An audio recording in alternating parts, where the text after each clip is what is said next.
મંદબુદ્ધિના બાળકો માટે hope for hopeless નિઃશુલ્ક મેડિકલ કેમ્પ યોજાયો।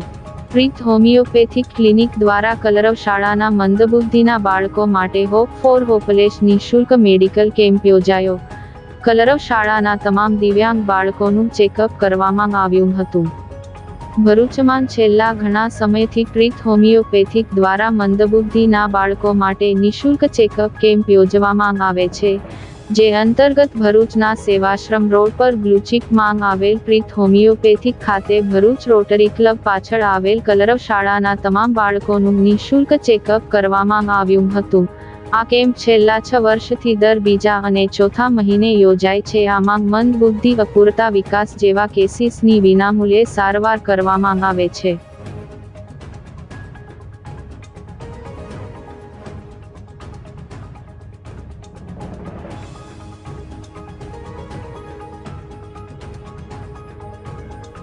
બ્લુ ચીપ કોમ્પ્લેક્સમાં આવેલા પ્રીત ક્લિનિક દ્વારા ડૉક્ટર કેયુર પટેલ, ડૉક્ટર રાશિ પટેલ અને વડોદરા, ભરૂચ, સુરત ત્યાંથી અન્ય ડૉક્ટરો કે જેઓ predictive homeopathy association of doctor Praful Vijaykar Bombay એની હેપી ગુજરાત ભરૂચ શાખા અને હોમિયોપેથિક રિસર્ચ ફાઉન્ડેશન દ્વારા હોપ ફોર હોપલેસ એવા કેમ્પનું આયોજન કલરવ સ્કૂલના સહયોગથી દર 3 કે 4 મહિનાના અંતરે યોજાય છે।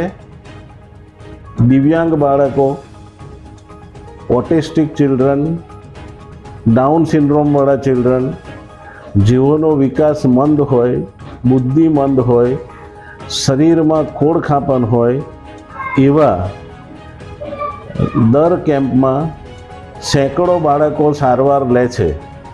સારવાર અસરકારક નીવડી છે એવું છેલ્લા 6-7 વર્ષથી સારવાર લેનારા બાળકોના વાલીઓનો અનુભવ છે।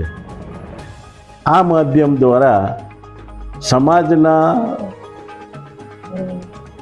નાગરિકોને એક અપીલ કરવાની કે અસરકારક સારવાર મેળવવા માટે આવા કેમ્પ યોજાય ત્યારે તમે સહભાગી બનો। જે સારવાર લે છે એને પણ ગતિશીલતા આપો અને અન્ય બાળક આપણી આસપાસમાં એવું હોય તો એને ભલામણ કરી આજીવન વિનામૂલ્યે સારવાર આપવાનું આયોજન આ સંસ્થા દ્વારા નક્કી કરાયેલું છે। વડોદરા, ભરૂચ, સુરત, વાપી ખાતે આવા કેમ્પ દર મહિને યોજાય છે, જેથી 4 સેન્ટર પર આ પ્રવૃત્તિ ચાલતી હોવાથી 3 અથવા 4 મહિને એકવાર કેમ્પ યોજાય છે અને ખરેખર અસરકારક સારવાર છે જ।